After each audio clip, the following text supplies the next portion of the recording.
Ashes don't mean the end, they mean something had to burn. Welcome to Ash the Phoenix. I'm Queen Anne, the Transformer, and this is Truth Be Told, where we stop running and start looking in the mirror, where accountability becomes power and healing becomes transformation. This is your reminder you are not stuck, you are becoming. So now that you looked in the mirror, now that you've seen yourself, now that you're taking the first level of accountability, let's go deeper.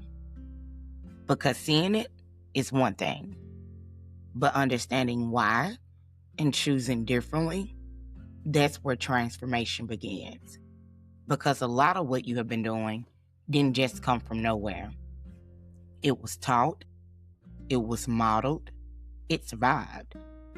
And if we're being real, a lot of us were raised to overgive, to be strong, no matter what, to show up, no matter how we feel, to carry things that were never ours to carry.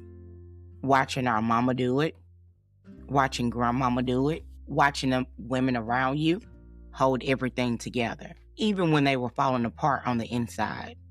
So you learned love looks like sacrifice. You learned rest feels like laziness. You learned putting yourself first feels like guilt.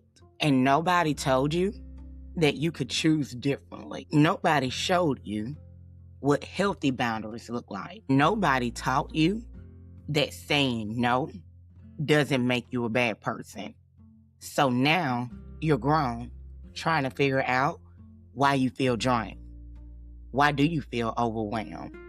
Why do you feel like you're always pouring, but never being poured into? And the truth is, it's not just your choices. It's your conditioning. It's your environment. It's what you had to become just to survive.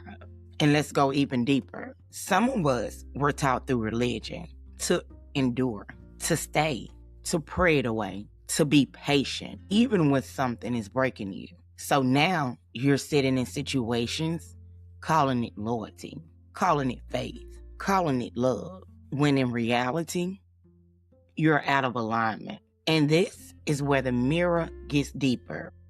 Because now you have to ask yourself, is this truly me? Or is this what I was taught to be?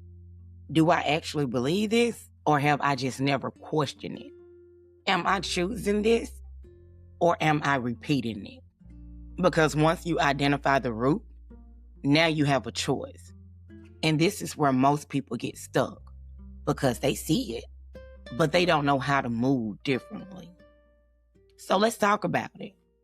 Not perfectly, not all at once, but intentionally. Because change doesn't start with your whole life.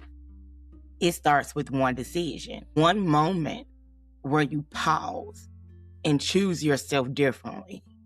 Maybe that looks like not answering the call immediately when you know you need space. Maybe that looks like saying no and sitting with discomfort without going back and fixing it. Maybe that looks like not explaining yourself, not overextending yourself, not trying to make everyone else comfortable at the expense of your own peace. And it's going to feel uncomfortable because you're not just changing behavior, you're breaking patterns. Patterns that were built over years, sometimes generations. So yes, it's going to feel unfamiliar, but unfamiliar does not mean wrong. It means something different. It means growth. It means you're stepping into something new. And this is where you have to stay with yourself when the guilt comes. Stay with yourself. When the urge to go back to what familiar comes, you have to stay with yourself. When you feel like you're being too much or not enough, stay with yourself. Because this is the moment where you stop abandoning you. And over time, something shifts. You start to feel lighter. You start to feel more at peace. You start to feel more in control, not of everything around you, but of yourself, your choices, your energy, your boundaries. And now you're no longer reacting, you're responding. You're no longer repeating, you're choosing. And that is how you change your life. Not in one big moment, but it's consistency, intentionally, aligned decisions. So give yourself grace, not to stay the same, but to grow, to learn yourself, to understand yourself, to become someone who no longer betrays themselves for comfort. Because now you're not just looking in the mirror, you're understanding what created the reflection, and you're choosing to become something different.